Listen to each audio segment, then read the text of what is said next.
Extremely sorry to disappoint.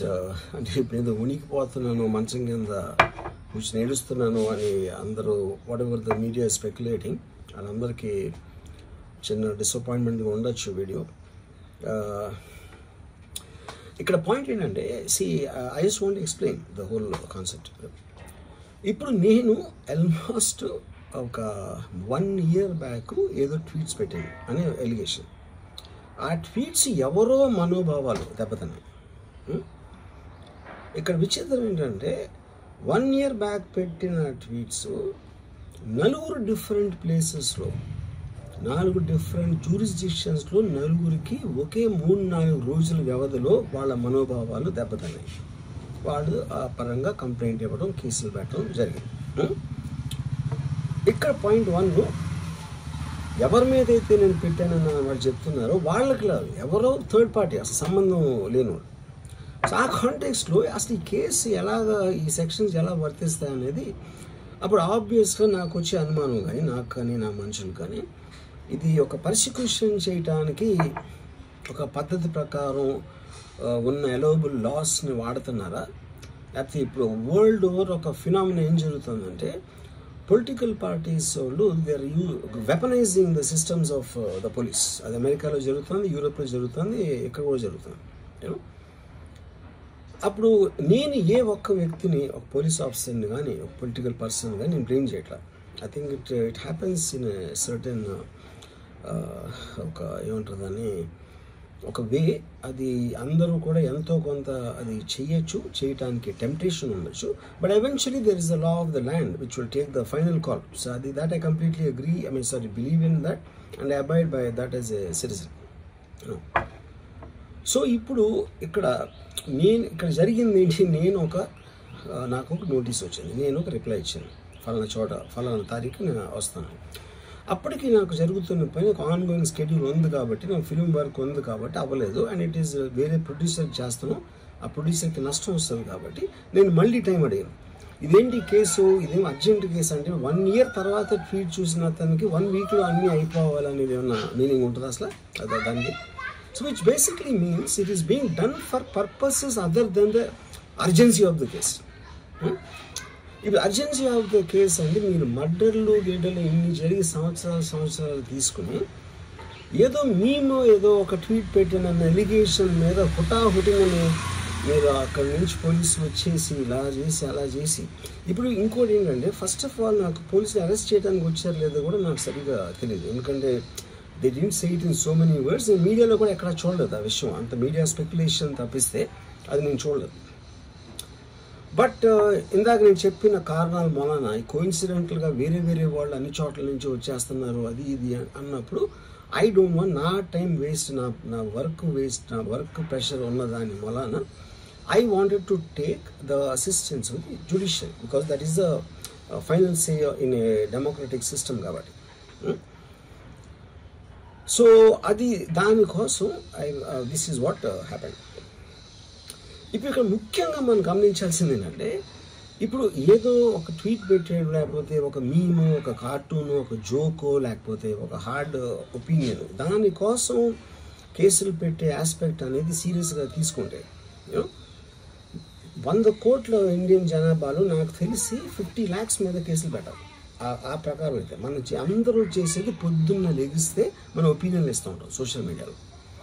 అది ఏ ఫామ్లోనే అవ్వచ్చు, satire అవ్వచ్చు, మీమ్ అవ్వచ్చు, ఏదో వేరే ఫుటేజ్ అవ్వచ్చు, లేకపోతే ఎవరినో కోట్ చేసి మనం కామెంట్ చేయొచ్చు.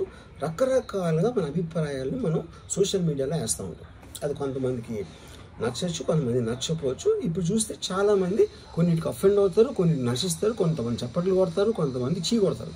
That is a process of the conversation which happens in the social media.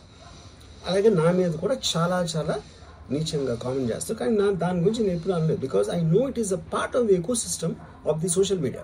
అది లేకపోతే సోషల్ మీడియాకి మీనింగ్ లేదు. ఫస్ట్ ఆఫ్ ఆల్ మీనింగ్ ఉండాలి అని మనం ఒకవేళ అనుకుంటే అప్పుడు దానికి పాలసీ చేయాలి.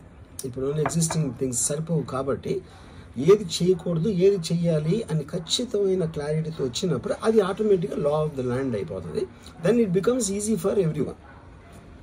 కానీ అది చేయటానికి ఫ్రీడమ్ ఆఫ్ స్పీచ్ కర్టైల్ చేయాలా, ఎక్స్ప్రెషన్ కర్టైల్ చేయాలా అనేది of course the experts have to decide and realize దాని మీద ఎలాంటి రామిఫికేషన్స్, ఇప్పుడు దాని పేరు మీద చెప్పి ఫ్రీడమ్ ఆఫ్ ఎక్స్ప్రెషన్ కర్టైల్ చేస్తే that might have many more consequences which could be more dangerous than what they think it is now.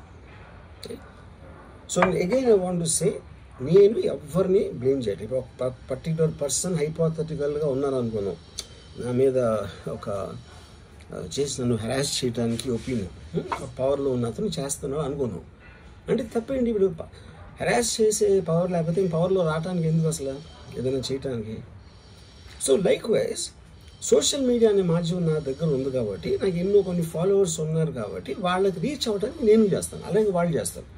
కానీ నన్ను కానీ తన్ను కానీ అందరినీ ఫైనల్గా జడ్జ్ చేసేది judiciary. That is the whole point. మీకున్న ఒక నాన్ క్లారిటీ ప్రాసెస్లో వాట్ ఈజ్ టూ మచ్ అనేది ఎవరు చెప్తారు, ఎప్పుడు చెప్తారు, ఎలా చెప్తారో అది ఎక్కడ రాసి ఉంది, ఆ క్లారిటీ అది లేనప్పుడు ఆటోమేటిక్గా this will keep on happening, you know. So I case ఇందాక ఒక మొత్తం social media almost 90% of them they will be liable for cases to will put. ఏంటంటే పొద్దున్న లేస్తే అందరూ చేసేది అదే, ఎవరో ఒకరిని తిట్టడం, ఎవరో ఒకరిని ఇది చేయడం, ఎవరో ఒకరి మీద ఒపీనియన్ ఇవ్వడం, ఎవరో ఒకరి పర్సనల్ లైఫ్లోకి వెళ్ళిపోవడం. అది తప్పిస్తే సోషల్ మీడియాలో ఇంకేం చేస్తారు అసలు? సో ఇప్పుడు వాళ్ళందరి మీద పెట్టాలి అంటే ఎలాగ, అక్కడికి ఎలా అంత ఉంటుంది?